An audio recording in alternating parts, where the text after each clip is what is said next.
Y el Senami ha pronosticado que la crisis por falta de agua que atraviesa Piura se agravará por la escasez de lluvias en la Sierra Norte en las siguientes semanas. Hace unas semanas el gerente de la EPS Grau, la empresa que lleva agua a Piura, dijo que solo había 14 millones de metros cúbicos de agua en Poechos y que eso era una situación dramática. Pero luego han salido otros informes que lo contradicen y señalan que hay más agua, y todo esto ha generado bastante confusión, sobre todo porque realmente a los piuranos les falta agua.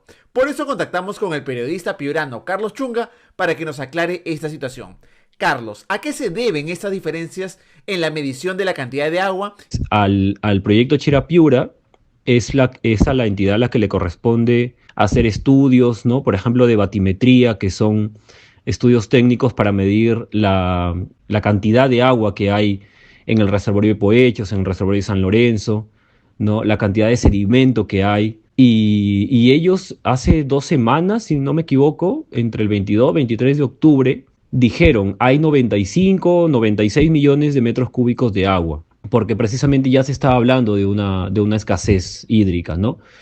Pero ¿qué pasa? Los agricultores, la Junta de Usuarios, cuestionaron esta cifra porque decían, pero si hay 96 millones, ¿por qué está llegando poca agua o por qué no llega agua? Y al día siguiente nomás, al día siguiente o ahí nomás de esta alerta, el PES cambia la cifra, el proyecto Chirapiura cambia la cifra y dice no hay 96 sino hay 14. Ya, o sea, imagínate la diferencia, pues no puede ser que sea tan distinta la diferencia de una cifra a otra en tan poco tiempo. Y esta semana, de hecho ayer, sacó un nuevo comunicado que luego eliminó, donde decía que había 45. Entonces, tienes que en menos de 2 semanas, ni siquiera el proyecto, que es la entidad que es encargada de informar la cantidad de agua, o sea, ni siquiera ellos saben cuánta agua realmente hay.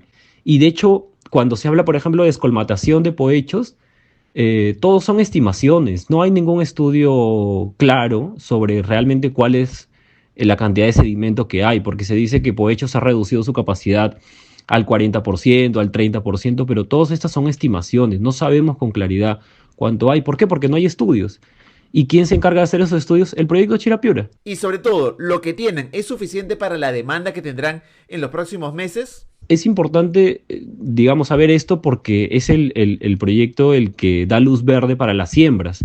Y al inicio de las campañas, la Junta de Usuarios consulta, bueno, no consulta, pero digamos, es lo que ocurre todos los años, ¿no? El proyecto sale y dice, por si acaso sí hay agua para tales siembras, ¿no? Procedan. Es el que da luz verde, digamos, para los agricultores. Y entonces que al final de un año o al final de una campaña les digas que no va a haber agua, que ya no hay agua, ¿qué haces con esos cultivos? El agricultor obviamente tiene que confiar en la entidad técnica, que es la que le informa. Hace unos días el gobierno declaró en emergencia Piura por esta crisis. Carlos, ¿esta declaratoria ha llegado a tiempo para evitar el colapso en verano o de nada sirve una medida a estas alturas porque no va a poder solucionar un problema de esta magnitud tan rápido? Si tú le preguntas a la gente para qué ha servido la emergencia, fácilmente te puede decir que nada. No es una medida que dé resultados, ¿no? Y si lo es, en todo caso es paliatoria, ¿no? O sea, sirve cuando ya pasó el desastre. ¿Para qué? Para dar ayuda a damnificados, probablemente para dar bonos, etcétera. Nunca para prevenir esa situación.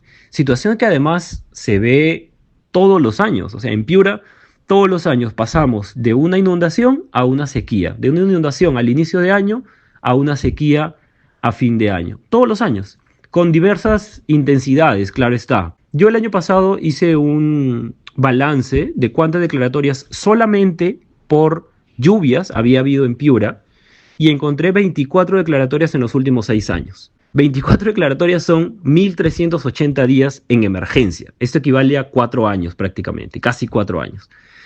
Esto sin contar sequías, sin contar emergencias por dengue, por emergencias sanitarias, etcétera. O sea, solamente por lluvias. Si tú vienes a Piura y preguntas de qué han servido estas emergencias, pues te van a decir que de nada. Lo que se está hablando ahora es, por ejemplo, el tema de los pozos, ¿no? Hay que excavar pozos y para eso básicamente va a servir la emergencia. Lo que yo preguntaría en todo caso es si se necesitaba una declaratoria de emergencia para poder perforar pozos tubulares, para poder extraer agua, ¿no? Es posible haber perforado esto antes. Todos los años vemos inundaciones, pero nunca se puede almacenar suficiente agua. ¿Qué le falta a Piura para poder abastecer la demanda de agua de su población? que existe un plan integral, ¿no? Existe un plan maestro que se le conoce también, que podría, a mi parecer, solucionar muchísimos problemas, ¿no? Es un plan que se hizo hace 2 años, 2021, 22, si no me equivoco, y que lo hizo o que lo tuvo a cargo la Autoridad para la Reconstrucción con Cambios, que seguramente es una de las poquísimas cosas para lo que realmente sirvió la Autoridad para la Reconstrucción, ¿no? Es un estudio que no solamente está hecho por gente experta, por gente, digamos, que ha estudiado este tema por muchos años, ¿no? Que tiene mucha experiencia en el tema, sino que además se ha consultado con gente local, ¿no? O sea, ha habido una socialización para poder considerar muchos factores, tanto en el Alto, en el Medio, como en el Bajo Piura. Incluye desde el reencauzamiento del río Piura, que es, si no me equivoco, o sea, la obra más importante que se debería hacer en la región. Tiene control de inundaciones, tiene obras de, de construcción de reservorios, si no me equivoco, son 9 reservorios que se deberían construir. Incluye hasta trabajo de reforestación, o sea, imagínate cuánto de verdad se podría, porque el agua que viene a Piura proviene de los páramos, ¿no? Y se necesita obviamente una reforestación allí. Entonces, la verdad que es un plan integral que podría por lo menos aliviar muchas cosas. El presupuesto que se necesita para llevar a cabo, para ejecutar este plan, son 4.300 millones de soles. Yo no sé si a los gobiernos les parece mucha inversión y prefieren seguir declarando en emergencia todos los años, a invertir 15, 20 millones todos los años, porque, como te repito, yo creo que la ejecución de este plan, que seguramente va a tomar mucho tiempo, pero que ni siquiera se ha iniciado, ya es una muestra de que no se le está dando la importancia debida, ¿no? Muchas gracias, Carlos. Ya volvemos con Laura.